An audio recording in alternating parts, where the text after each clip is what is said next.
Binlerce yıl önce insanlar, bugünün teknolojisi olmadan gökyüzüne meydan okuyan yapılar inşa etti. Bazıları tanrılar için yapıldı, bazıları kralların ölümsüzlüğü için, bazıları ise insanlığın gücünü göstermek amacıyla antik çağın mühendisleri ve sanatçıları öyle eserler ortaya koydu ki insanlar bunlara dünyanın 7 harikası adını verdi. Dev piramitlerden kayıp bahçelere, bronzdan yapılmış dev heykellerden denizlere ışık tutan devasa fenerlere kadar bu yapılar yalnızca taş ve mermerden ibaret değildi. Onlar güç, inanç, sanat ve insan hayal gücünün sembolleriydi. Peki bu yapılar nasıl inşa edildi? Neden bazıları tamamen yok oldu? Ve binlerce yıl sonra bile neden hala insanlığı büyülemeye devam ediyorlar? Şimdi zamanda binlerce yıl geriye gidiyoruz. Antik dünyanın en görkemli yapılarıyla tanışmaya hazır olun. İşte dünyanın 7 harikası. İnsanlığın inşa ettiği en etkileyici yapılardan biri olan Keops piramidi yaklaşık 4500 yıl önce Antik Mısır'da inşa edildi.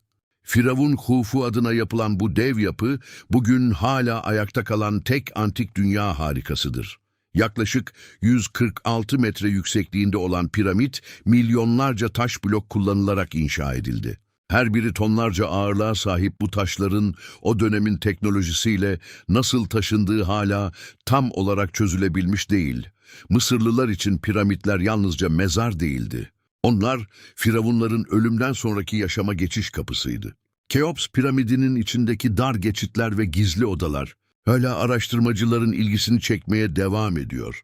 Çölün ortasında yükselen bu yapı, binlerce yıldır insan zekasının ve mühendisliğinin sembolü olarak kabul ediliyor. Keops piramidi, geçmişin sessiz ama görkemli tanığı olmaya devam ediyor. Antik dünyanın en gizemli yapılarından biri olan Babil'in asma bahçeleri. Efsanelere göre Kral Nebukadnezar tarafından eşine duyduğu özlem nedeniyle yaptırıldı. Çöl ikliminin ortasında yükselen bu bahçelerin kat kat teraslardan oluştuğu ve egzotik bitkilerle süslendiği anlatılır. Akan su sistemleri sayesinde çölün ortasında adeta yeşil bir cennet yaratılmıştı. Ancak ilginç olan şu ki, tarihçiler hala bu bahçelerin gerçekten var olup olmadığını tartışıyor. Çünkü bugüne kadar kesin arkeolojik kanıtlar bulunabilmiş değil. Bazı araştırmacılar asma bahçelerinin sadece bir efsane olduğunu düşünürken, bazıları ise yapının gerçekten var olduğuna inanıyor.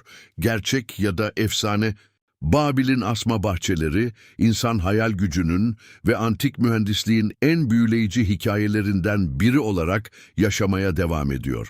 Antik Yunan'ın en büyük tanrısı Zeus adına yapılan bu dev heykel, Olimpiya kentindeki tapınağın içinde bulunuyordu.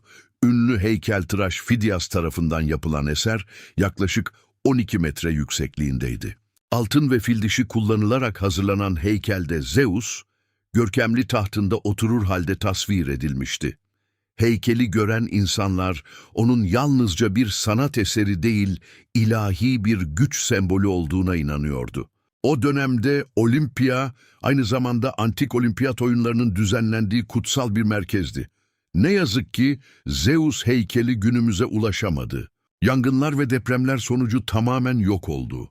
Ancak antik kaynaklarda anlatılan ihtişamı sayesinde Zeus heykeli hala insanlık tarihinin en etkileyici sanat eserlerinden biri olarak kabul ediliyor.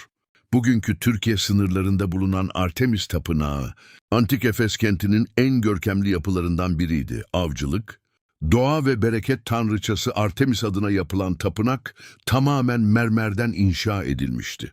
Dev sütunları ve ihtişamlı mimarisiyle dönemin en büyük dini merkezlerinden biri haline geldi.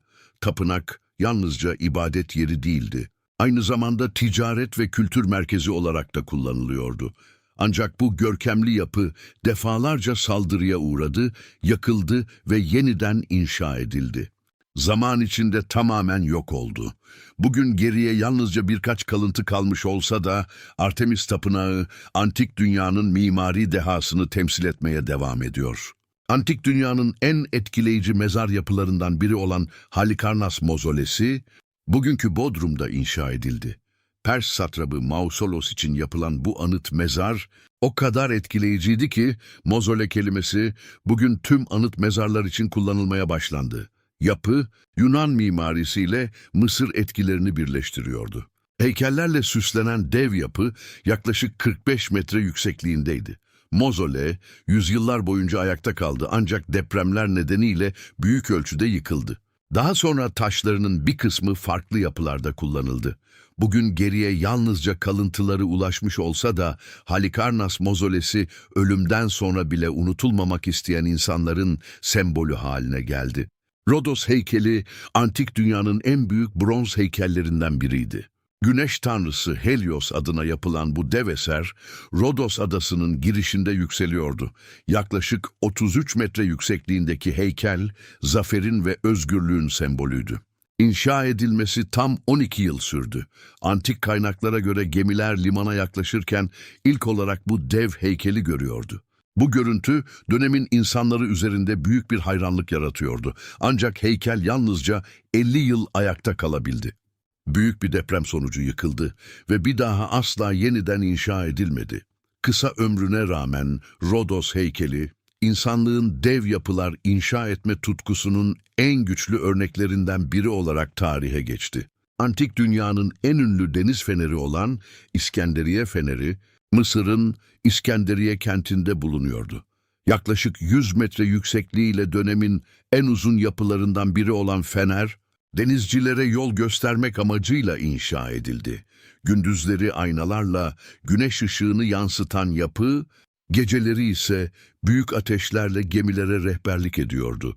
Yüzyıllar boyunca Akdeniz'in en önemli simgelerinden biri haline gelen fener, birçok deprem sonrası ağır hasar aldı ve sonunda tamamen yıkıldı. Bugün yalnızca kalıntıları bulunsa da İskenderiye Feneri, İnsanlığın bilime ve mühendisliğe verdiği önemin en büyük sembollerinden biri olarak kabul ediliyor.